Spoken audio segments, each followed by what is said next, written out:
అందరికీ నమస్కారం. నేను మీ Raghavender. Welcome to my channel. మరి తెలంగాణ రాష్ట్రంలో బీజేపీ వెనుకబడిపోవడానికి కారణం ఏంటి? మరి రాబోయే కాలంలో బీజేపీ పార్టీ ఎలా పనిచేయబోతోంది? ఇలాంటి పొలిటికల్ స్ట్రాటజీ ప్లే చేయబోతా ఉంది. అసలు తెలంగాణ రాష్ట్రంలో 2023 ఎన్నికల్లో విజయం సాధించాల్సిన బీజేపీ 8 స్థానాలకే ఎందుకు ఉండాల్సి వచ్చింది? ఇట్లాంటి అంశాలు ప్రస్తుతం చర్చనీయాంశంగా మారాయి.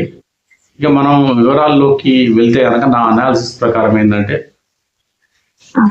మీకు ఒక పాత సినిమాలో ఒక పాట ఉన్నది, ఇన్నాళ్ళలో వేచిన హృదయం ఈనాడే ఎదురవుతోంది అని చెప్పేసి ఒక పాట ఉంది. అయితే నేను దీన్ని ఎలా మారుస్తానంటే, ఎన్నాళ్ళలో మరి ఎదురు చూస్తున్న విజయం ఎదురుగా వచ్చి నిలబడ్డా కూడా బీజేపీ పార్టీ సొంతం చేసుకోలేకపోయింది.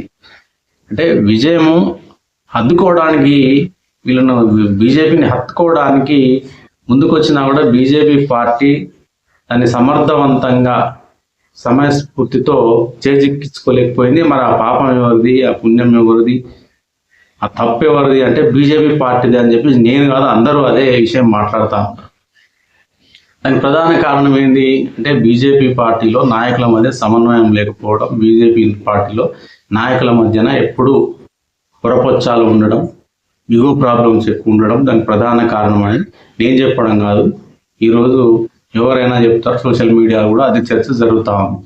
ముఖ్యంగా బీజేపీ పార్టీలో ఎంపీల మధ్య సమన్వయం లేకపోవడం, కిషన్ రెడ్డికి ధర్మపురి అరవింద్కి పడట్లేదని వార్తలు వస్తూ ఉన్నాయి. అదేవిధంగా బండి సంజయ్కి ఈటెల రాజేందర్కి మధ్యన వైరుధ్యం ఉందని చెప్పి ఎన్నో వార్తలు వచ్చినాయి, ఎన్నో కథనాలు కూడా వచ్చేసినాయి.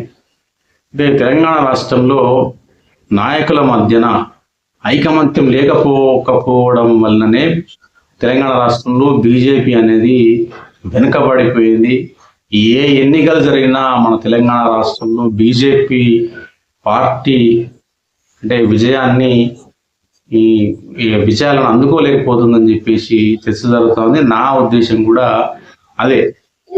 అయితే మరి నార్త్ సైడు మరి ఆ అసెంబ్లీ ఎన్నికలు వచ్చినా, లోక్సభ ఎన్నికలు వచ్చినా, కార్పొరేషన్ ఎన్నికలు వచ్చినా మరి అక్కడ బీజేపీ సమర్థవంతంగా ఎన్నికల్లో పాల్గొని అక్కడ విజయ దుందుబి మోగిస్తుంది. కానీ తెలంగాణలో ఆ పని చేయలేకపోతుంది, తెలంగాణలో విజయాలను అందుకోలేకపోతుంది. దానికి అనేక కారణాలు, ఇప్పుడు నేను ఇంతకుముందు చెప్పిన కారణాలే ప్రధాన కారణం.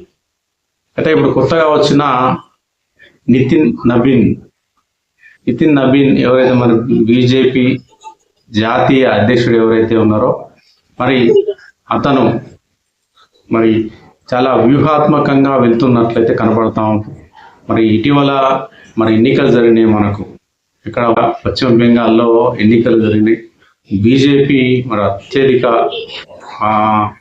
స్థానాలను కైవసం చేసుకుంది. బీజేపీ పశ్చిమ బెంగాల్లో మరి బీజేపీ ఒక కొత్త వ్యూహాన్ని తెర ముందుకు తీసుకొచ్చిన నితిన్ నబీన్.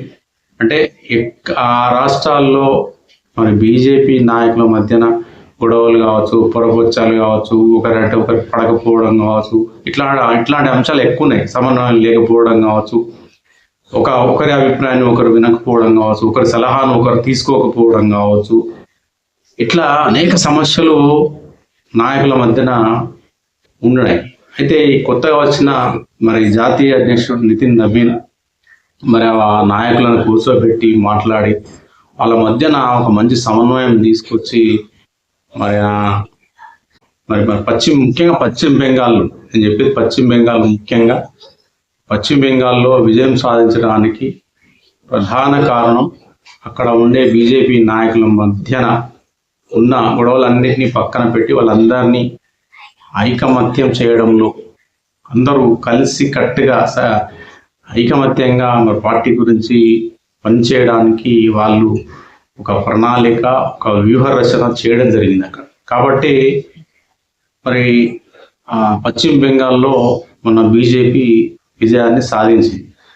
అంటే సేమ్ ఇదే స్ట్రాటజీని కూడా మరి నితిన్ నబీన్ కావచ్చు, మోడీ కావచ్చు, అమిత్ షా కానీ మరి తెలంగాణలో కూడా ఇదే ఎవరైతే మరి బీజేపీలో ఉన్న నాయకులు ఎవరెవరికైతే పడదో, ఎవరి మధ్య అయితే ఐకమత్యం లేదో మరి వాళ్ళందరినీ ఒక తాటిపైకి తెచ్చి ఒకరి మీద ఒకరికి గౌరవం పెరిగేలా వారి మధ్యన మరి పొరపచ్చాలు లేకుండా వారు పార్టీ కోసం ఐకమత్యంగా పనిచేసే విధంగా పావులు కలుపుతుంది అధిష్టానం అని చెప్పి వార్తలు వినబడతా ఉన్నాయి. ఆ మధ్యకాలంలో మరి బీజేపీ సీనియర్ నాయకుడు లక్ష్మణ్ ఇంట్లో కూడా ఒక చిన్న కార్యక్రమాన్ని ఏర్పాటు చేసి కూడా మరి ఆ నాయకులను కూడా కలిపే ప్రయత్నం చేశారని మనం వార్తలు కూడా వినడం జరిగింది.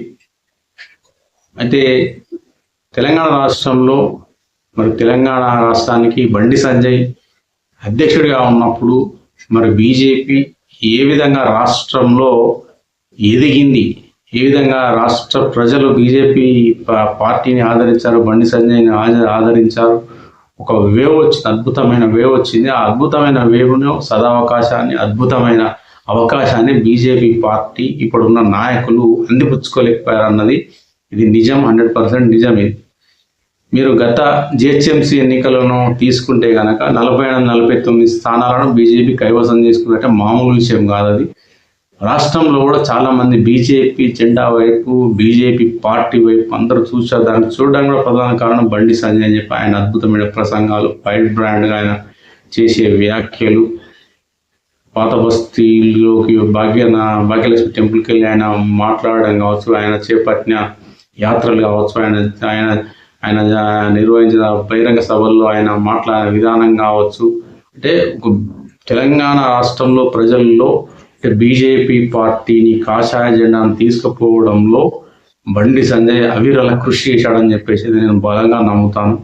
కానీ బీజేపీ పార్టీలో నాయకుల మధ్యన అంటే ఒక నాయకుడు ఎదుగుతున్నాడంటే ఇంకో నాయకుడు లాగడం, ఒక నాయకుడు ఇతర సీఎం అయ్యే అవకాశం ఉందని చెప్పేసి వార్తలు వస్తుండగానే అతను ఎలా తగ్గించాలని ప్రయత్నాలు చేయడం, రాష్ట్రంలో మరి బీజేపీ అత్యధిక స్థానాలు వస్తే మరి రాష్ట్రంలో బీజేపీ ప్రభుత్వం ఏర్పడితే ముఖ్యమంత్రి ఎవరు, ఇతను ముఖ్యమంత్రి అవుతాడు, అయ్యో ఇతను కాకూడదు, సామాజిక వర్గాల సమీకరణాలు, కొన్ని సామాజిక వర్గాలు ఏకమవడం, ఒక సామాజిక వర్గాన్ని తొక్కేయడం, ఈ బీజేపీలో ఎక్కువ అవడం వల్ల బీజేపీ తెలంగాణ రాష్ట్రంలో ఎదగడం లేదన్నది నేనంటున్నాను కాదు.